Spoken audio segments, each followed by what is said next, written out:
ನನ್ನನ್ನು ಈ ರೀತಿ ಸಿಕ್ಕಾಕ್ಸೋದು ಸರಿಯಲ್ಲ. ಅದು ಸರಿ, ಈ ರೀತಿ ಕೇಳಿದ್ರೆ ಎಲ್ಲಿ ಹೇಳ್ತೀರಾ ನೀವು? ಕಾಲ ಬದಲಾಗಿದೆ ಅಲ್ವಾ? ಪ್ರೂಫ್ ತೋರಿಸ್ದೆ ಹೋದ್ರೆ ಯಾರು ನಂಬೋ ಪರಿಸ್ಥಿತಿಲೇ ಇರಲ್ಲ. ಏನ್ ಮಾಡ್ತಾ ಇದ್ದೀರಮ್ಮ? ಇವಾಗ ರಾಜಿ ನಿಮ್ಗೊಂದು ವಿಡಿಯೋ ತೋರಿಸ್ತಾಳೆ ನೋಡಿ. ಅದ್ರಲ್ಲಿ ನೀವು HD ಕ್ವಾಲಿಟಿಲಿ ತುಂಬಾ ಚೆನ್ನಾಗಿ ಕಾಣಿಸ್ತಾ ಇದ್ದೀರಾ. ಪುರೋಹಿತ್ರೆ, ದಿವ್ಯ ದೃಷ್ಟಿ ಅಂದ್ರೆ ಗೊತ್ತೇ ಅಲ್ವಾ?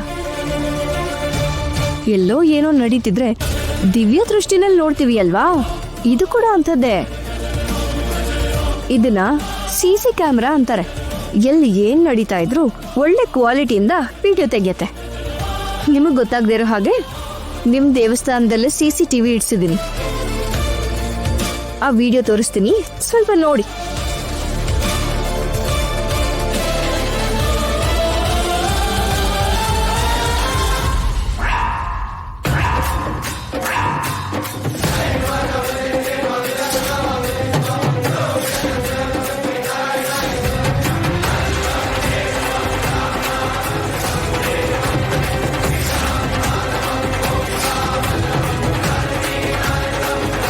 ಅರೆ, ಪೂಜಾರಿಗಳು ತುಂಬಾ ಚೆನ್ನಾಗಿ ಬುಕ್ ಆದ್ರಲ್ವಾ? ಪಾಪ ಹೀಗ್ ಸಿಕ್ಕಾಕೋತಾರೆ ಅಂತ ಗೊತ್ತಿಲ್ಲದೆ ಅನಾವಶ್ಯಕವಾಗಿ ಹಣೆನೂ ಮಾಡ್ಬಿಟ್ರು. ನಿಮ್ ಸ್ಥಾನದಲ್ಲಿದ್ದವರು ಜನ ಏನ್ ಹೇಳಿದ್ರು ನಂಬಿಡ್ತಾರೆ. ಅದು ಜನ ನಿಮ್ಮೇಲಿಟ್ಟಿರೋ ನಂಬಿಕೆ. ಯಾಕಂದ್ರೆ ಭಗವಂತನ ಸನ್ನಿಧಿಲಿ ದಿನ ಪೂಜೆ ಮಾಡುವಂತವ್ರು ನೀವು. ತಂದೆ, ತಾಯಿ, ಗುರು ನಂತರ ಎಲ್ರೂ ಕಾಲಿಗೆ ಬೀಳೋ ವ್ಯಕ್ತಿ ಅಂದ್ರೆ ನೀವೇ.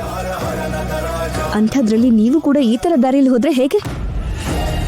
ಕಾಲ ಬದಲಾದ್ರೂ ದೇವರು ಬದಲಾಗಲ್ಲ. ಅದೇ ತರ ನಮ್ಗೆ ನಿಮ್ಮೇಲಿದ್ದ ನಂಬಿಕೆ ಬದಲಾಗಬಾರ್ದು. ಹಸು ಕಸ ತಿಂದ್ರೂ ಕೂಡ ಸ್ವಚ್ಛವಾದ ಹಾಲು ಕೊಡುತ್ತೆ. ಮನುಷ್ಯನ್ ಬುದ್ಧಿನೇ ಕಸ ತಿಂದಾಗ ಇಂಥ ಪರಿಸ್ಥಿತಿನೇ ಆಗತ್ತೆ. ಇವಾಗ ಇದನ್ ಪೊಲೀಸ್ ಹತ್ರ ಕೊಟ್ರೆ ನಿಮ್ಮನ್ನ ಅರೆಸ್ಟ್ ಮಾಡ್ತಾರೆ. ಅವ್ರಿಗಿಂತ ಮುಂಚೆ ಜನರಿಗೆ ತೋರಿಸ್ದೆ ಅನ್ಕೊಳ್ಳಿ, ನಿಮ್ಮನ್ನ ಹೊಡೆದೇ ಸಾಯಿಸ್ತಾರೆ.